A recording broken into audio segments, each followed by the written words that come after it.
Pega a tua Bíblia e abre comigo em Mateus capítulo 24. Não perde o foco, Deus colocou algo bem sério para mim falar com vocês essa noite. Mateus capítulo 24.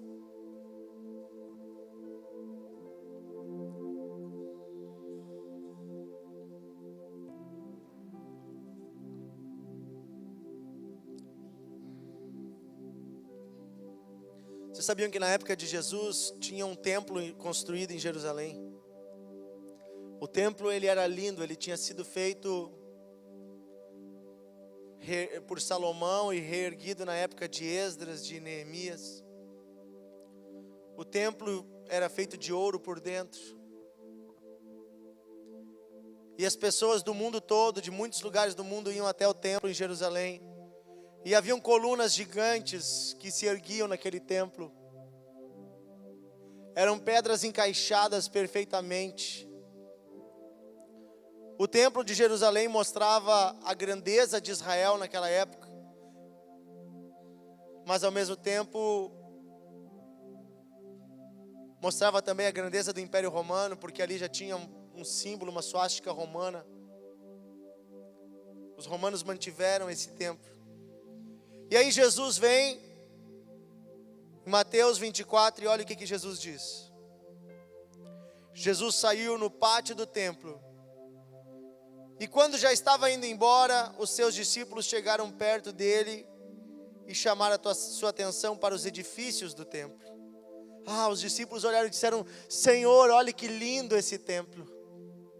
Certamente os discípulos pensaram: um dia esse templo vai ser uma igreja. Quando todos souberem que tu és o Filho de Deus, todos vão te adorar nesse templo. Eles imaginavam que era de um jeito. Mas daí Jesus olha para eles e diz: então ele disse: vocês estão vendo tudo isso? Pois eu afirmo a vocês que isto é verdade. Aqui não ficará uma pedra em cima da outra. Tudo será destruído. Repete comigo: não ficará uma pedra em cima da outra. Isso parecia impossível para quem olhava. Era um prédio muito grande, com pedras enormes. Os romanos, e naquela época os judeus também construíam com uma construção romana, onde se encaixavam pedras muito grandes. Parecia que Jesus estava falando uma loucura. Mas quem conhece a história sabe que no ano 70 depois de Cristo, ou seja, 47 anos depois que Jesus falou isso, 37 anos depois que Jesus falou isso, um imperador chamado Tito mandou destruir Jerusalém inteira, inclusive o templo. E ele deu a seguinte ordem: que não ficasse pedra sobre pedra no templo. Então os cavaleiros romanos amarravam cordas e iam puxando até derrubar as pedras uma da outra.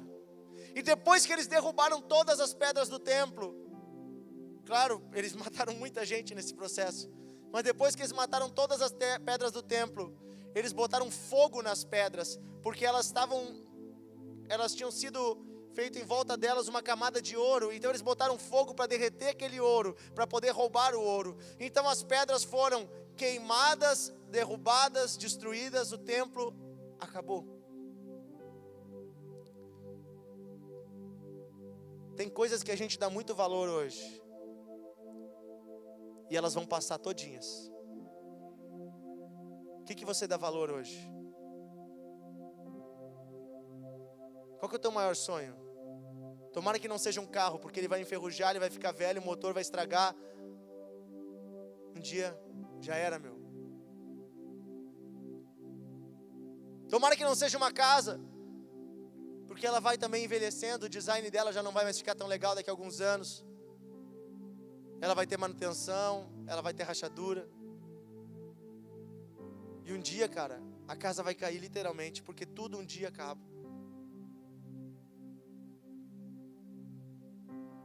Caiu aqui em São Leopoldo a casa da feitoria, uma casa antiga. Uma antiga senzala onde exploravam negros escravizados na época do Império, na época do reinado português no Brasil. Muitos negros sofreram e foram oprimidos naquela casa. E ela ficou em pé quase 300 anos, mas esses dias ela caiu sozinha. Tudo um dia acaba. Mas nós estamos lendo a respeito de Jesus. O templo caiu. A religião judaica daquela época não existe mais. O sacrifício de animais não existe mais. Mas o evangelho de Jesus Cristo continua vivo. Jesus Cristo continua vivo. Ele está aqui na terra hoje. E Ele continua agindo, e a igreja só cresce dia após dia, mesmo com perseguição, mesmo com sofrimento, porque o Evangelho não é um prédio, ele não é algo terreno e passageiro. Por isso eu quero dizer hoje para você, coloque o seu coração em coisas eternas, coloque o seu coração no Evangelho, coloque o seu coração em Jesus, coloque o seu coração nas almas que você pode resgatar, e essas são as maiores riquezas, porque elas duram para sempre. E aí perguntaram para Jesus: Senhor, como é que vai ser o final dos tempos? E olha o que Jesus responde. Na sequência, versículo 4, diz assim: tomem cuidado, para que ninguém engane vocês. Porque muitos vão aparecer fingindo ser eu e dizendo: eu sou o Messias. E enganarão muitas pessoas. Não tenham medo quando ouvirem um barulho de batalhas ou de notícias de guerra. Tudo isso vai acontecer, mas ainda não será o fim. Uma nação vai guerrear contra outra e um país atacará o outro. Em vários lugares haverá falta de alimentos e tremores de terra. Essas coisas serão como as primeiras dores de um parto. É só o começo dos problemas. Depois vocês serão presos e entregues para serem maltratados, e vocês serão mortos. Todos os odiarão por serem meus seguidores. Nessa época, muitos vão abandonar a sua fé e vão trair e odiar uns aos outros. Então muitos falsos profetas aparecerão e enganarão muita gente. A maldade vai se espalhar tanto que o amor de muitos esfriará. Mas quem ficar firme até o fim será salvo. Repete comigo: mas quem ficar firme até o fim será salvo. E a boa notícia do reino será anunciada no mundo inteiro como testemunho para a humanidade, para toda a humanidade. E então virá o fim. Repete comigo: então virá o fim. Sabe, nós somos jovens. Eu me considero jovem ainda. A maioria da galera aqui é bem mais jovem que eu. Cara, você tem um futuro todo pela frente. Isso é maravilhoso. Eu quero que Deus abençoe você, que você use a sua juventude com sabedoria, que você estude, que você trabalhe, que você construa uma família, encontre uma esposa, um esposo, que você tenha uma família, que você seja feliz. Mas eu quero dizer uma coisa para você: que o teu coração não esteja nestas coisas. Jesus disse: aqueles que têm, vivam como se não tivessem. Os que são ricos, vivam como se fossem pobres, porque nada disso diante de Deus tem valor. Claro, enquanto nós estamos aqui na terra, nós precisamos dessas coisas. Nós precisamos de trabalho, precisamos de dinheiro, e precisamos estar colocados na sociedade para servir a Deus aonde Deus quer, pois nós não sabemos se o Senhor Jesus vai voltar hoje de noite, agora, Ou daqui a 1 ano, ou daqui a 20 anos, ou talvez na próxima geração, nós não sabemos. Mas nós sabemos de uma coisa: um dia Ele vai voltar. E será o fim de todas as coisas. Então haverá um novo céu e uma nova terra. Todos serão julgados, vivos e mortos. Os mortos serão ressuscitados e serão julgados primeiro. Então serão separados os que vão entrar no reino e os que não vão entrar no reino. Os que não entrarem estarão condenados eternamente. Sabe, aqui fala que o amor se esfriaria nesses dias, que a maldade se espalharia tanto, que o amor se esfriaria. E esses são os dias que nós temos vivido hoje. Cara, que semana terrível foi essa? Que ano que está começando muito mal. Tudo errado. Olha essa semana aí. Esses meninos lá em Suzano, tomados, enganados por espíritos malignos, se armaram, entraram naquela escola.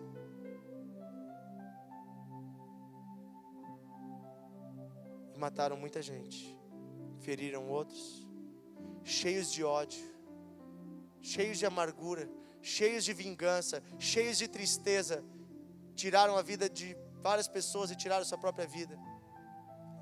Hoje de manhã, lá na Nova Zelândia, um maluco, também tomado de ódio, tomado de um nacionalismo burro, foi lá, entrou em 2 mesquitas e matou 47 pessoas, 48 pessoas até hoje, a hora que eu tinha visto. 47 seres humanos que Deus ama. E você dizer, mas eram islâmicos. Deus queria salvar aquelas pessoas. E elas têm o direito de ter a fé que elas quiserem. Eu devo amar essas pessoas. E aqui diz que haveria tanta tristeza, tantos problemas que o amor se esfriaria. Tem pessoas achando que a solução hoje em dia, como o mundo está ruim, é eu ser pior. Já que as pessoas estão más, então eu vou também andar armado. E se eles forem violentos, eu vou ser mais violento. E essa é a solução, é devolver o mal com o mal. Eu vou dizer uma coisa para ti: o meu Senhor Jesus, Ele morreu em silêncio, sofreu o que foi necessário, mas Ele não foi violento. Ele amou até o fim, e Ele disse para nós: vocês serão perseguidos, e quando tirarem vocês de uma cidade, fujam para outra. Ele não disse resistam, Ele não disse peguem armas, Ele disse fujam se for necessário. Mas se for preciso, morram pelo Evangelho. Se for preciso, morram pelo Evangelho. E o que é o Evangelho se não é o amor de Deus? Se você não está pronto para morrer por amor, você não está pronto para ter a vida eterna.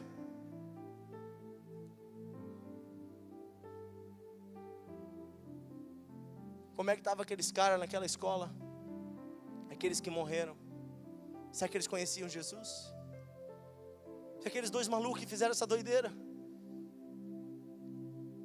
Será que eles receberam um abraço? Agora é fácil botar culpa, a culpa é da internet, a culpa é do videogame. Cara, não. Vou dizer para vocês de quem é a culpa. A culpa, boa parte da culpa, é da igreja que fica dentro das 4 paredes, pensando em resolver problemas internos, enquanto está cheio de gente lá fora sofrendo. Aqueles caras tinham que ter sido alcançados. Um amigo meu, que é professor, mandou um texto para mim hoje de manhã.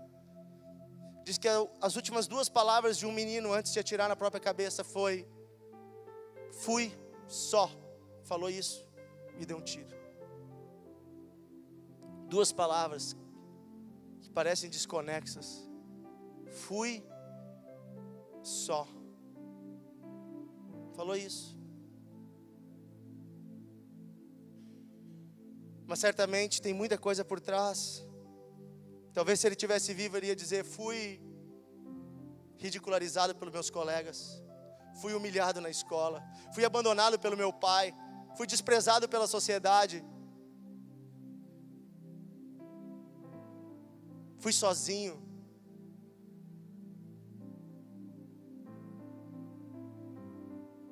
Fui cheio de más amizades.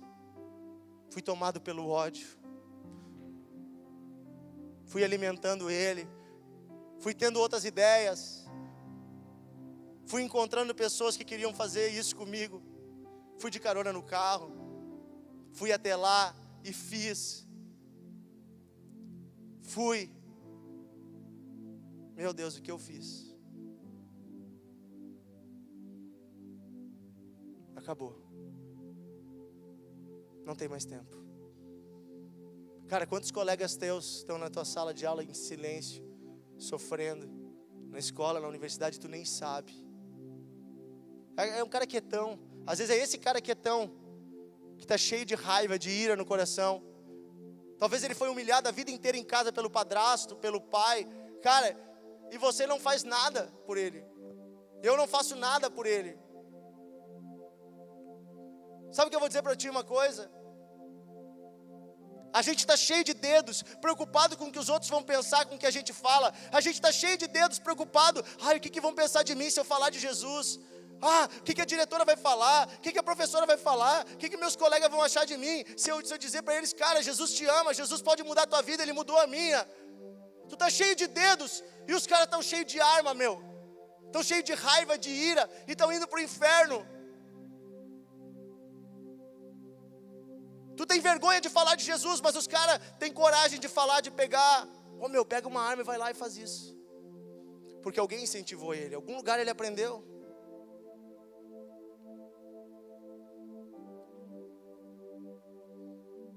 Não estou vitimizando o cara, mas estou dizendo que ele é uma pessoa.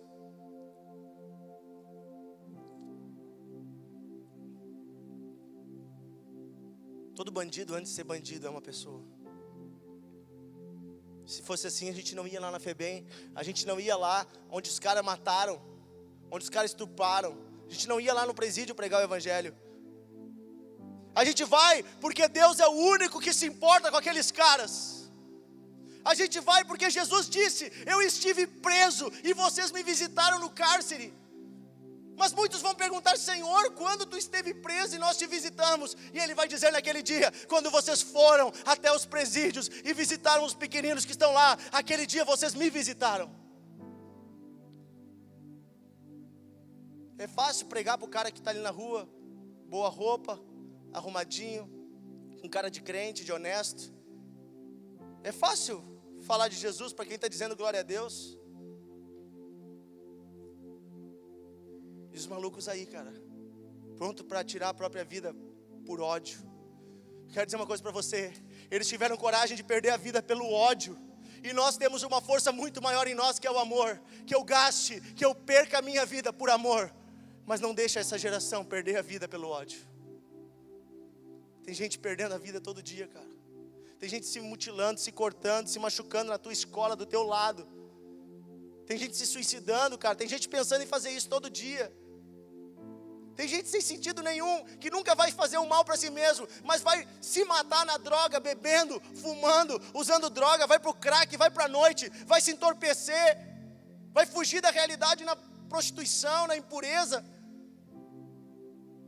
E tu, cara, tu jovem, você tem um negócio que esse cara precisa, você tem o antídoto da doença que ele tem, mas tu está guardando para ti, porque tu acha que a tua moral e o que os outros pensam de ti é mais importante do que o cara ir para o céu e ser tirado do inferno. Tu acha que a tua reputação é mais importante. Quer dizer uma coisa para ti, tu só pode receber a vida eterna porque um cara, um dia não se preocupou nada com a sua reputação. Ele aceitou ser chamado de bandido para morrer no teu lugar, e o nome dele é Jesus Cristo. Ele não estava nem aí porque os outros iam pensar dele. Ele ficou quieto quando o cara disse, se defenda, meu, faça alguma coisa por ti. E ele não fez nada, porque ele precisava morrer por mim e por ti. E a gente fica fazendo o quê? Discursando sobre as coisas. Eu acho que seria melhor fazer assim. O problema da igreja hoje em dia é que o pastor Paulo não faz tal coisa. O problema é que o músico aquele ali, podia ser outro. Meu, lá fora tá cheio de gente morrendo, cara. está cheio de gente se lascando, e a gente está discutindo o sexo dos anjos, a gente está discutindo se existe predestinação ou não, a gente está discutindo um monte de teologia que não leva a nada, cara. As pessoas estão se perdendo, e a gente também está se perdendo.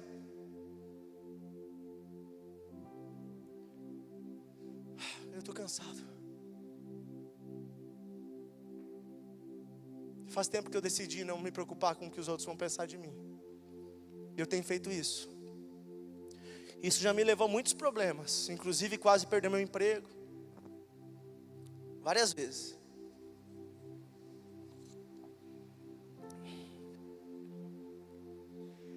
Porque eu nunca baixei minha cabeça. Várias vezes. Eu quero que você faça isso. Que você tenha coragem. Que você tenha coragem. Que você tenha coragem de enfrentar o maior inimigo de todos. O teu medo de se expor. Mas é como se você estivesse mostrando uma coisa que ninguém... Uma coisa feia, uma coisa que ninguém quer ver. Deixa eu te falar uma coisa. A hora que você se expor, você vai mostrar algo que elas precisam ver, algo que elas querem no fundo ver, e algo que no final elas vão gostar de ver, que se chama Jesus Cristo. E outra coisa que eu quero falar, que Deus botou no meu coração de falar hoje. Tem muita gente que deixa de fazer o que Deus quer, porque está preocupado em resolver os seus problemas internos. Tem muita gente achando assim, eu não estou pronto porque eu ainda não estou perfeito. Porque eu ainda erro nisso, naquilo. Quem sou eu para falar de Jesus? Cara, presta atenção. O Evangelho, ele é urgente. O mundo está se perdendo. Jesus pegou Pedro como estava e disse, vem comigo, vamos andar. Ele não deu para o Pedro um curso de teologia de 5 anos para depois, vai andar comigo. Pedro, tu vai fazer primeiro uma escola bíblica para depois tu andar comigo. Cara, tu vai andar comigo e tu vai aprender no caminho. E Pedro estava lá, cara. Estava lá com Jesus, ele viu tudo, ele ajudou em tudo. O mesmo Pedro que disse, tu és o filho do Deus vivo, foi o Pedro que disse, não, Senhor, tu não pode morrer por eles. Cheio de um coração dividido, mas Jesus não estava preocupado, porque Jesus estava trabalhando naquele coração. Cara, não importa como está o teu coração, você já tem algo precioso que se chama Jesus Cristo. Ele está contigo, Ele vai andar contigo. Eu sei que ano que vem tu não vai estar como esse ano, mas você não pode esperar para pregar o Evangelho depois. O Evangelho precisa ser anunciado agora. Agora. Ele é urgente, porque senão você vai passar 10 anos tentando melhorar o teu interior, e nesses 10 anos a água do rio vai passar, muita água, muita gente que você poderia ter alcançado. Sabia que um rio, ele nunca é o mesmo rio? Meu pai tem atrás da casa dele um rio. A água que passa ali hoje nunca mais vai passar. Assim eu quero te dizer, tem pessoas que passam na tua vida que nunca mais vão passar, cara. Eu dou glórias a Deus por um maluco que um dia parou na rua para falar de Jesus para mim. Eu estava desviado e o cara recebeu no coração dele um mexer do Espírito Santo, e ele voltou e me disse, eu preciso te falar uma coisa. Estava cheio de gente em volta e ele ficou falando, o Espírito Santo manda eu te dizer isso, isso e isso. E eu fazendo cara de doido. Tipo, não é para mim, tu está errado. O cara até hoje deve pensar que ele falou besteira. Falei pro cara errado. Mas ele não sabe, eu só estou aqui hoje porque naquele dia, aquele cara parou na rua, voltou do que ele estava fazendo e disse, o Espírito Santo manda te falar isso. Quantas pessoas tu passa e o Espírito Santo se mexe e diz para ti, tu tem que falar para essa pessoa e tu não volta para falar.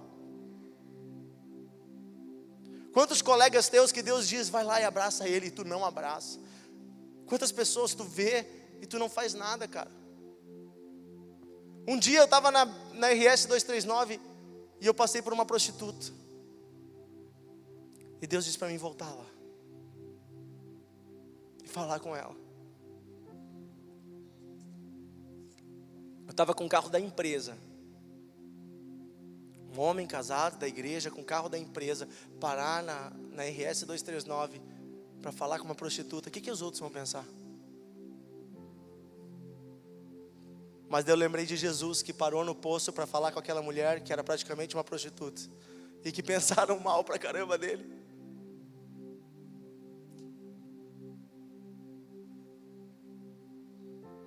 Eu voltei, cara. E quando eu voltei, ela estava chorando. Na verdade, ela estava braba, porque tinha acontecido algo ruim. E ela estava mais braba assim. E daí eu disse, deixa eu te falar uma coisa. Daí ela veio fazendo de conta que ela achou que eu era tipo um cliente. E ela veio fazendo de conta que estava bem. Oi, tudo bem? Eu disse, eu quero te falar uma coisa. Eu não quero nada contigo, mas tem uma pessoa que quer mudar a tua vida. Se chama Jesus. Ele te ama. E Ele não te fez para viver nessa vida, filha. Naquela hora ela começou a chorar. E ela foi para a parada de ônibus e ela sentou e começou a chorar. E eu fui lá e sentei do lado dela na parada. E fiz o que eu podia fazer, que era falar de Jesus. Peguei um folhetinho no carro, dei o endereço da igreja. E ela disse que naquele dia ela ia ir na igreja. De lá para cá eu não sei mais o que aconteceu. Mas eu sei que naquele dia ela teve uma chance de salvação.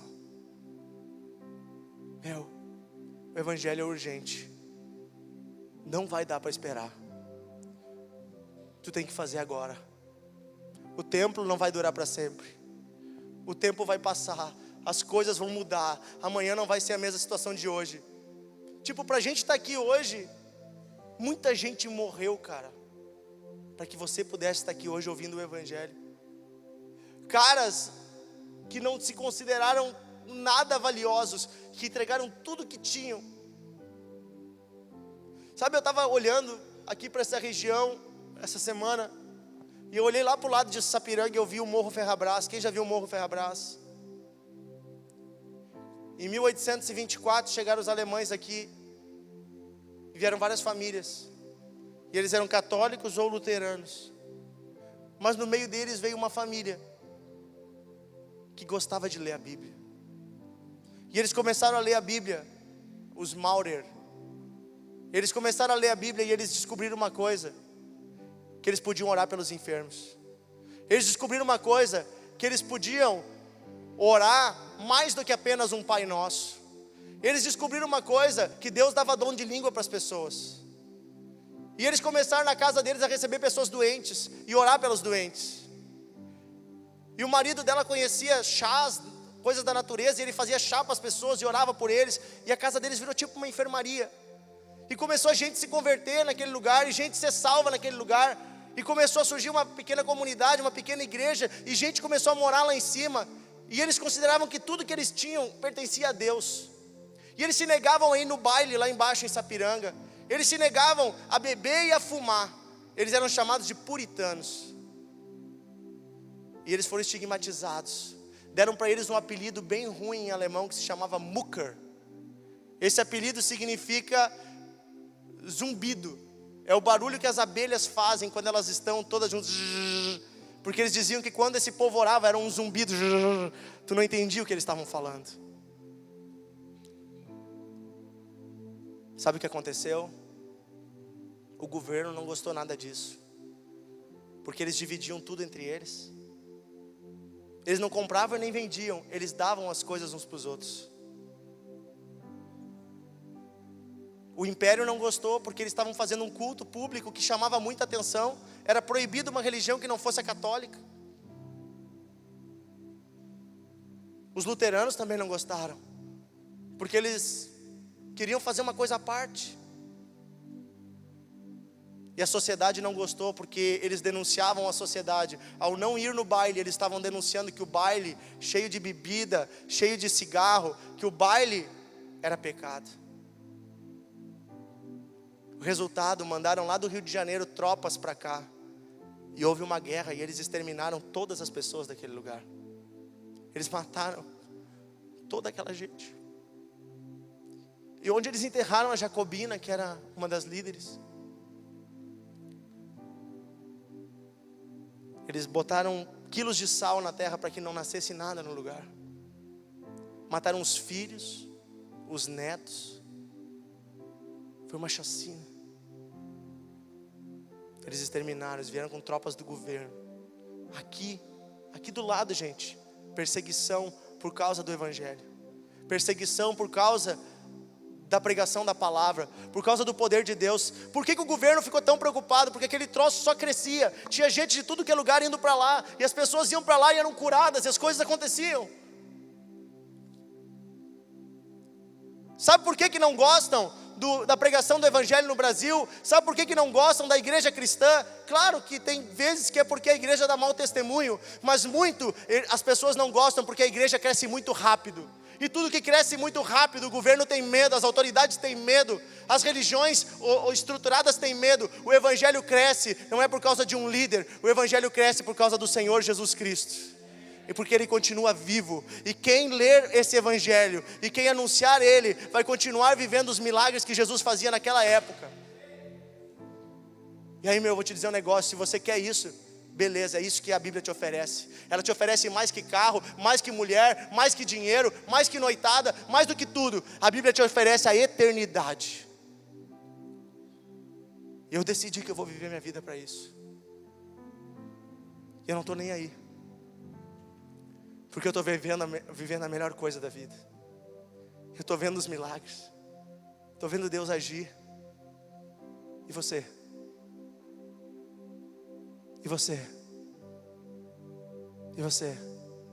O que você vai fazer com a riqueza que você tem dentro de você? O que você vai fazer com tudo que Deus depositou dentro de você? O que você vai fazer com isso que Deus te deu, cara? Está queimando aqui dentro de ti, eu sei que está queimando, porque é o Espírito Santo dizendo, você tem muito para dar. Pare de se queixar, pare de ter medo, pare de ficar na dúvida, e comece a viver o evangelho.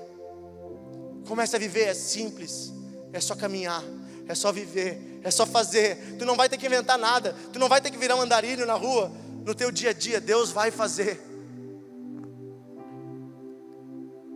Sério, o evangelho vai continuar, apesar de você querer ou não.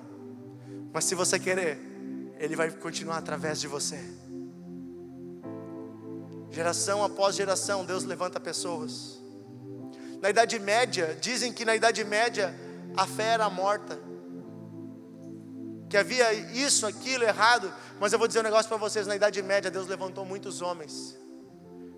No meio do que é chamada Idade das Trevas, Deus levantou um cara, um maluco chamado Francisco. Ele não era padre, ele não era nada, mas na cidade dele a igreja estava destruída e ninguém mais ia na igreja. Ele pegou os amigos dele, ele começou a reunir os caras para orar, e ele reconstruiu a igreja. E lá dentro começou a se reunir gente, e como não tinha nem padre, não tinha ninguém, ele começou a pregar para os caras. E ele dizia que o evangelho era muito simples, que até os pássaros cantavam o evangelho. A igreja perseguiu ele. Ele viveu quase 20 anos fugindo, até ganhar uma autorização para pregar o evangelho. Um dia, ele foi muito criticado, porque ele estava andando na rua e tinha uma criança tremendo de frio, um menino abandonado na beira da estrada. Francisco estava com uma roupa, naquela época se usava tipo uma túnica, e ele tirou a túnica dele e deu para o menino, mas ele saiu só de cueca, e a cidade inteira ficou dizendo, quem é esse cara para falar de Deus, o maluco andando de cueca na rua. Mas eles não se deram conta que tinha um menino agora com roupa. Esse cara hoje é chamado de São Francisco de Assis. Ele proporcionou um avivamento na cidade dele, chamada Assis. E através do chamado dele, milhares de jovens na época dele largaram tudo para pregar o evangelho. Se tornaram os padres franciscanos, os monges franciscanos. São pessoas que abandonam tudo para dizer, a riqueza não vale nada, Jesus vale mais. Sabe o que eu quero dizer para ti? O evangelho nunca deixou de ser pregado. E ele vai continuar sendo pregado se você não fizer isso. Porque as pedras vão falar se você não falar. Mas eu prefiro, e Deus também, que você faça a sua parte. Cara, é urgente. Não dá para esperar.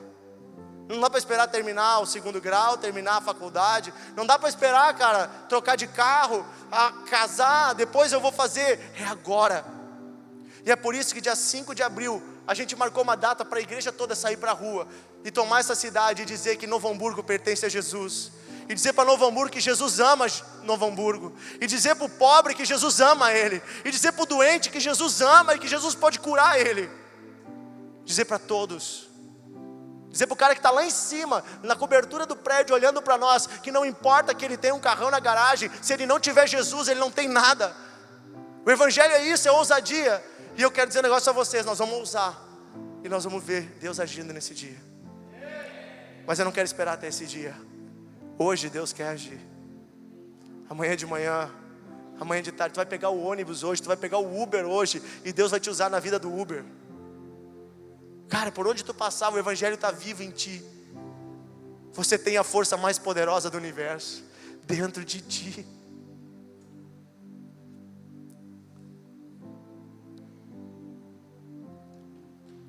Eu quero ler um texto aqui para encerrar. João 15.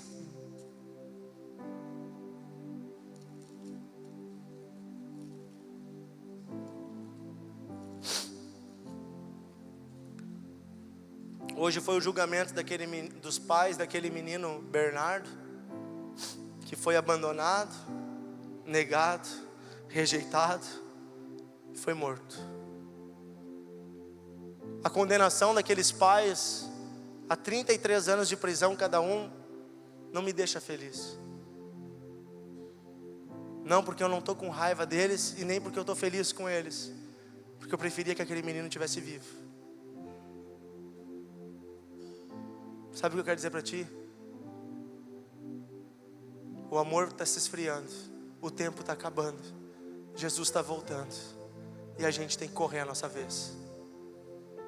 Chegou a nossa vez, galera, não dá para esperar. Chegou a nossa vez. Deus está queimando no teu coração um projeto, não espera até o ano que vem, vamos viver esse projeto agora. Deus colocou um lugar no teu coração. Aqueles guris estavam me falando que foram ali no Primavera, num lugar, e sentiram de Deus que ali tinha que ser feito algo. Nós não vamos esperar, nós vamos fazer. E tu não precisa que todo mundo vá, cara. Junta teus amigos e vai, cara. A tua escola. Não espera até a diretora dizer que tu pode fazer uma reunião no recreio para tocar um louvor. Cara, o recreio é livre, meu. Pega o violão, pega os irmãos, se reúne e vai adorar a Deus e vai falar de Jesus para os colegas, cara. Os teus colegas lá com som, tocando porcaria, não pergunta para ninguém para pedir autorização. Você pode pregar o Evangelho. E se você for perseguido por isso, glorifique a Deus, porque isso é normal. Se as pessoas olharem para ti esquisito, beleza, faz parte. As pessoas vão nos odiar por isso, porque é um império estabelecido que não quer sair, que não quer ser derrotado, que não quer ir embora. E esse é o império da morte, o império das trevas. Mas ele está derrotado, porque no final o nosso príncipe volta. No final o nosso rei dá um checkmate. No final a gente ganha. Só que a gente não quer ganhar sozinho, a gente quer ganhar com todo mundo. João 15, 9 diz assim: assim como meu Pai me ama, eu amo vocês. Portanto, continuem unidos comigo,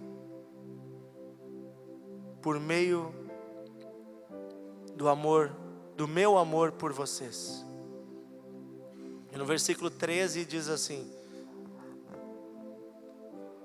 ninguém tem mais amor pelos amigos do que aquele que dá a vida por eles.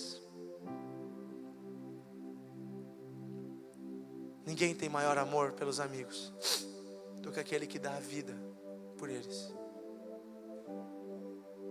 Quem aqui tem amigos que não conhecem Jesus?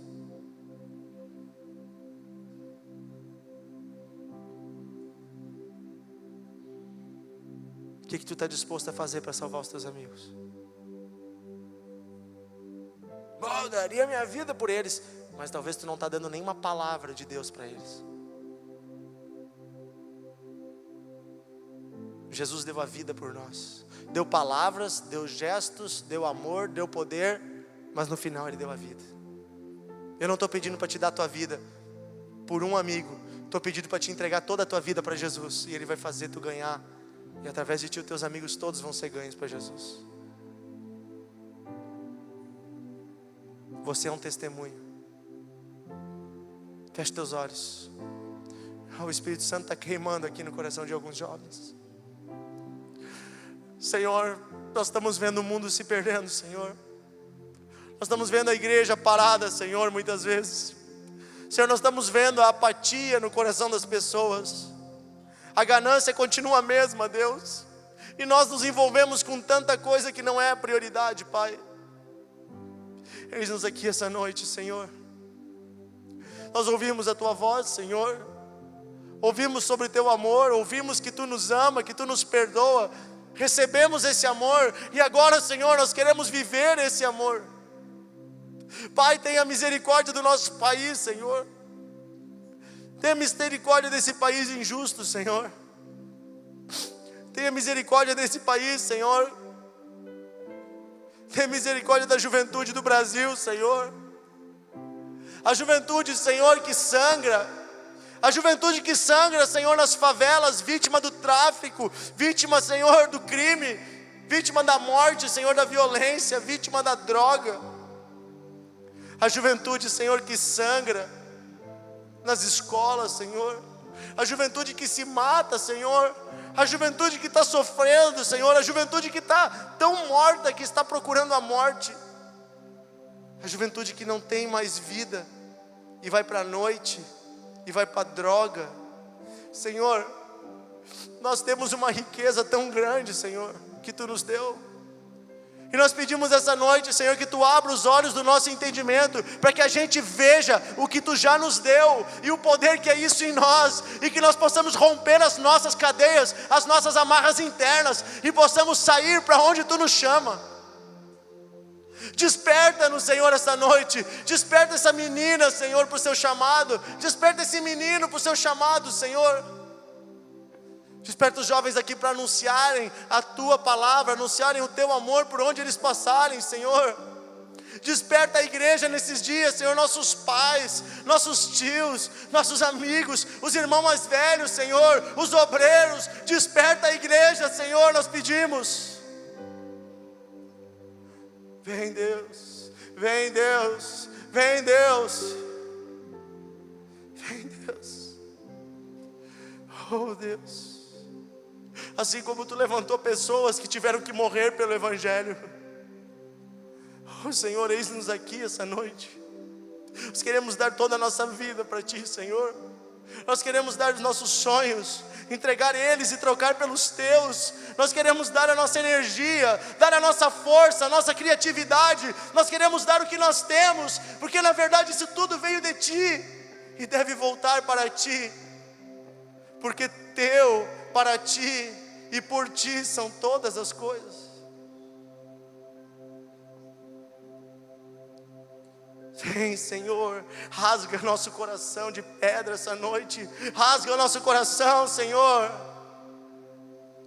Rasga, Senhor, o nosso coração que fica preocupado com o que os outros vão pensar. Rasga, Senhor, o nosso coração, Deus. Nós pedimos essa noite, Senhor, nos dá coragem e nos dá força, Senhor. Tu nos chamou para isso. Tu nos chamou para isso, Senhor.